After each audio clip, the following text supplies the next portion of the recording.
Thank you for stopping in and watching today's video, guys. I really do appreciate it. We're going to be picking up where we left off before the holidays. Continuing to work on my 240 as per usual. You guys are probably getting sick of it, but I love it so much and it's coming along to be like one of my favorite things in the entire world. Anyways, I've got the wrap mounted up on the door right now. I'm working on wrapping the passenger door. I don't think I showed you guys me wrapping the driver door. I think that was when Zach was over here and we were like knocking a bunch of stuff out at once. And then I showed you my fender. So I wanted to film me doing the door so that way you guys can see that, get a general idea how that is. It's pretty easy. I don't think I'm going to show you all of it or explain it because it's not really a how-to video, and to be honest with you, you guys might want to ask Mike how to do it because he's done a lot better job than I have. He's got a lot more patience with this, and his car looks fantastic, so I can't wait for you guys to see that in person. You guys are going to like see my car, you're going to be like, oh yeah, that's the drift car, and then you're going to see Mike's and you're going to be like, oh, that's the show car.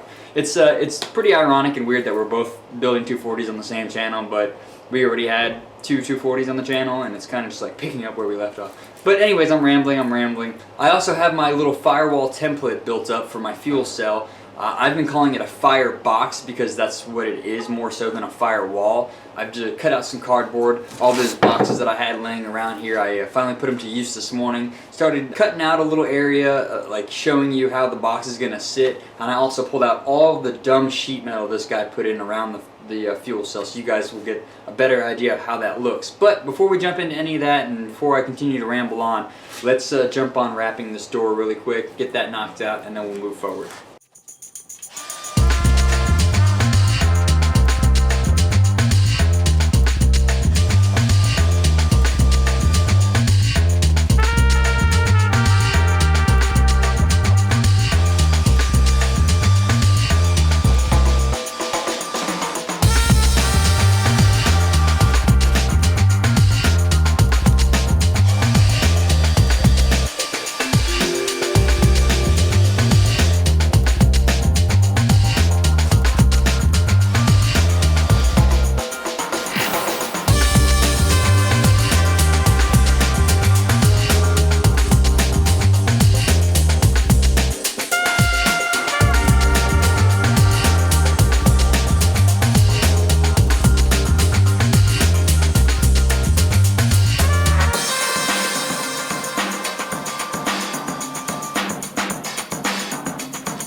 Well, as you guys saw, here's the final product. The door is all done being wrapped. Just little by little, I do each little piece in the car just looks so much better. I went ahead and painted this fender black too. I did that off camera. I just painted it because I was so tired of seeing that ugly teal color. Whatever color that it was supposed to be, it is now gone. It's out of my life. Tired of seeing it. But the door is done. Now let's move over to this little box that I've got going on over here. As you guys can see, it's like a little makeshift template box going to go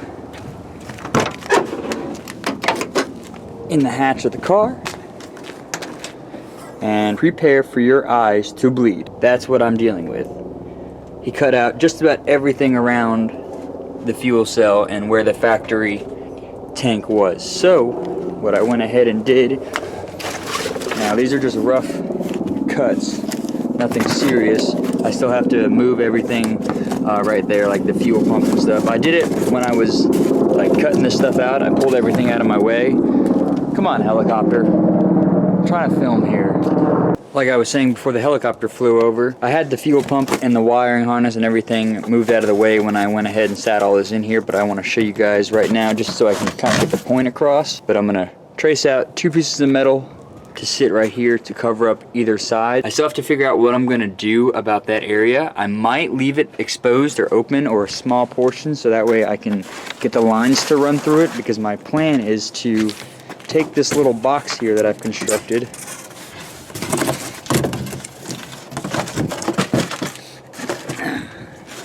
and basically have something that will sit like this, and now you guys are going to understand why I called it a firebox. If the owner of KBD watches this, he's going to be like, whoa, I don't know when I made fuel cell boxes. You guys can kind of get a general idea of what I was thinking and what I was talking about. The cardboard's going to help me get a better idea of it, and also so that I can cut some things out. So I was gonna place this one here. Now what I was thinking is having tabs in the corner with bolts welded to them, so that way I can just drop this top plate on, so it can act as an entire firebox. Well, if the wind would stop blowing and knocking everything down, and you know, then it's probably gonna fall down when I shut the hatch. I don't really want to cut up my hatch or cut into it, but this area might need to be notched out just a little bit so that I can clear either end. Yeah, of course I knocked one down. Yeah, knocked it down in there. But you guys kind of get the general idea, and you know what I want to do to kind of protect myself and also have a nice firewall. Now I have thought about possibly doing something like off the hatch that will come off from here and come down, and then I'll have like another T to meet, but I think it might just be a little too tedious and frustrating. If you guys have any ideas or any suggestions, anything better that I can do with this system, please drop a comment below. Let me know if you guys have any ideas. What I'm running into, my issue, so I cannot drift OSW because these hoses right here. These hoses are a bottom feed, and it runs over to my DH Works 250 pump, which by the way it is a DW 250, which made me happy when I saw that, because the guy lied about the coilovers, said they were Megans and they're actually CX Racings, so I was a little worried about that. But awesome, that is a DH Works fuel system. Anyways, they won't let me slide because one, it's a bottom feed and my lines are exposed, and two, because I don't have a firewall. So I'm gonna try to have that one be my firewall firebox, and then also what I'm gonna do is get a hydro mat from Holly. I'll put a picture in really quick.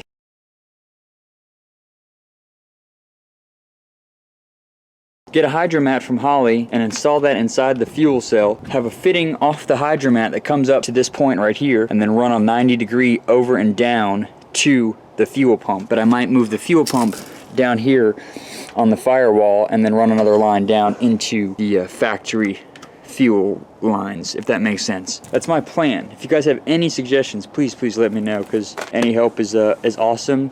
And I'm kind of going in this blind. This is something totally new and totally different, but I'm up for the task. With the day coming to an end, I really don't have much else for the 240 as of right now. I mocked up my bumper and put some bumper clips on the front of the car. I want to show you guys really quick. The gap right there in the middle is because the bumper is sagging down. There's nothing to support the bumper in the middle like they are on the sides there. You can see the little bumper clips. And I'm definitely going to lower those headlights just a little bit lower. I kind of debated on replacing those and maybe just, you know, getting some factory ones or some LED factory shaped ones, and then getting rid of the light bars, but it kind of looks cool with the way this bumper's set up. And I think if I lower the light down just a little bit and fit that kind of closer to the bumper, it would look really good. So I'm really stoked on that. It looks awesome. Kind of just my little mock-up for right now. I'm really happy. Makes me smile. Other than that, guys, the day is coming to an end. I really don't have much else that I can do. The sun's starting to go down. I wanted to do like a little toolbox check. A lot of people have asked me what kind of tools I use, what brand do I use. Some people say, hey man, I see you in and out of Harbor Freight. I see you with the Mako box. I see you with some Snap-on ratchets. What tools do you use? How do you feel about your tools? So I definitely want to add that in later on in the video. Some of my tools are actually in my Snap-on bag in Jennifer's car, and that's like my impact gun and some of my screwdrivers. So my box looks kind of empty right now. I'm missing like all the screwdrivers up here and some of my sockets, and obviously my impact that goes right there. So once she gets back from work today, I think I'm going to throw that part into the end of this video, so that way I can get some content in here for you guys, and all the people who've asked about the tools and my certain brands and stuff, they can get some answers, and I can get out some good content for you guys. So that is that. So once she gets home, I will break out the camera again, review some of the stuff that's in my box, and then get this video up for you guys.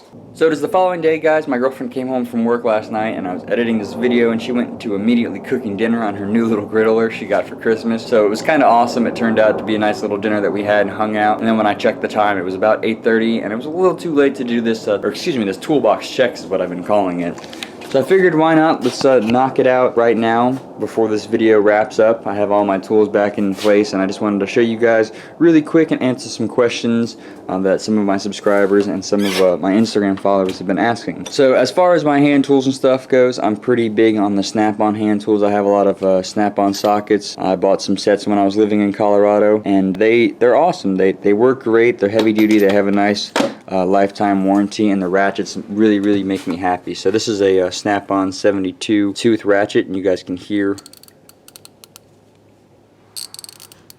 how nice that turns compared to, like, this one is one of my junkyard ratchets, just a no name. You can just hear the difference. This is a cobalt one that goes in my little set. This is not a bad ratchet, it's done the job, but it doesn't have the tooth count that the snap-on one does. So this guy belongs in this little kit over here. I also have a little snap-on ratchet in this one because I lost the cobalt set, but I bring this guy to the junkyard, and I also bring these two bags here. They're full of random assortment of sockets and wrenches and all kinds of nonsense. Pliers, screwdrivers, wire cutters. I mean, there's all kinds of things in here. Just stuff that I bring to the junkyard that I need when I'm pulling parts, ripping motors out, you know, the whole 9 yards. As far as my drawer goes, it's not complete. You know how expensive these things can be. I do have my good old Harbor Freight torque wrench. I had a nice, like, I think it was a Craftsman brand torque wrench, and it got ran over by a couple of Jeeps and it just didn't last. So anyways, I've had a couple of different impacts. This is my snap-on 3/8 drive impact, which it works awesome. It is a sweet little impact. It replaced my Craftsman one here. You guys can see she's had better days, but she does work. Still, in fact, she does the job. She's a little old, a little beat up. You guys can see her throughout the channel. I've actually had 2 of them. I think this one is the second replacement. Well, it is the second replacement, but I think I exchanged this on the channel because I bought this when I was in the Army. Anyways, you can see all the sockets here. I've got these larger ones for, you know, axle nuts, transfer cases, everything that I do that's a little bit larger, especially on the Cummins, you know, crank bolts and stuff. It's pretty basic. I've got all my different extensions. I got this monster extension here. Does the trick. Got my battery chargers over here. This is one cool thing I like about Snap-on. It has the little USB port in the front, and it also has a little plug on the plug, so you can plug things in. I thought that was cool. There's the old Craftsman one. She's still doing the job. My little mini fridge. She does the job too. We'll move down because I don't really want to make this too long. Here's all my wrenches, all the different wrenches. These are all my fractional guys. I don't really have too many metric ones. I have some that are along here, and then obviously my metric ratcheting wrenches, and along with some fractional or inch, whatever you want to call it, ratcheting wrenches. I do have some nice brake line wrenches, some crescent wrenches that are different sizes. One is specifically for my little bottle over there that I got in welding school. And my little gas line slash, I don't know which, AC line, I don't know what you guys call that. If you know the name of that, comment below. We'll go down to my hammers, a little bit of electrical. Got all my pliers right here, some of my needle nose, what I use to cut my wire from welding. Small little screwdrivers, magnets, this cheesy Snap-on razor blade. I got it at Tractor Supply, believe it or not, which is crazy. Some C-clamps, an electrical probe, or probe light, whatever you want to call it. So nothing too crazy in this drawer. This is my welding slash drilling slash specialty tool. Got my, you know, multimeter, brake flaring kit, the protractor, the angle finder. All this stuff for my grinders, some welding stuff. You can see my grinders and Miller mask. You guys can see my Miller hood over here. This is an awesome hood. It's got 4 different settings on here. You can use you know, the lighter and the darker, the shorter, longer phases, and you can change the modes. It's a pretty cool hood. It does awesome. It's got a really nice screen on it, so you can see. I love it. Shout out to my buddy Johnny if he watches my videos. He gave that to me.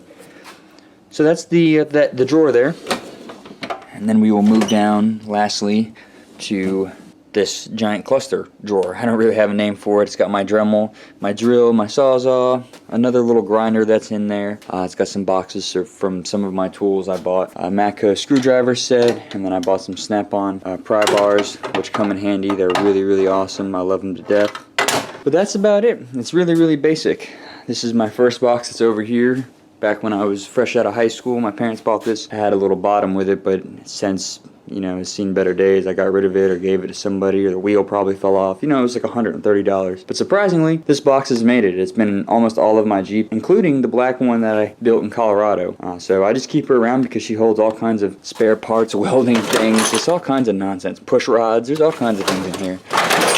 Oh, by the way, here's the sheet metal that was used between my gas tank or my fuel cell in my car. By the way, I forgot to show you guys that. But we're getting kind of lengthy here, so I'm gonna try to make this quick. This is my little breaker bar. She hangs that up here. Got my gloves. That's the basics of it, though. They do the trick. Here's my welder. It's a little Lincoln 140 amp. It is a 120.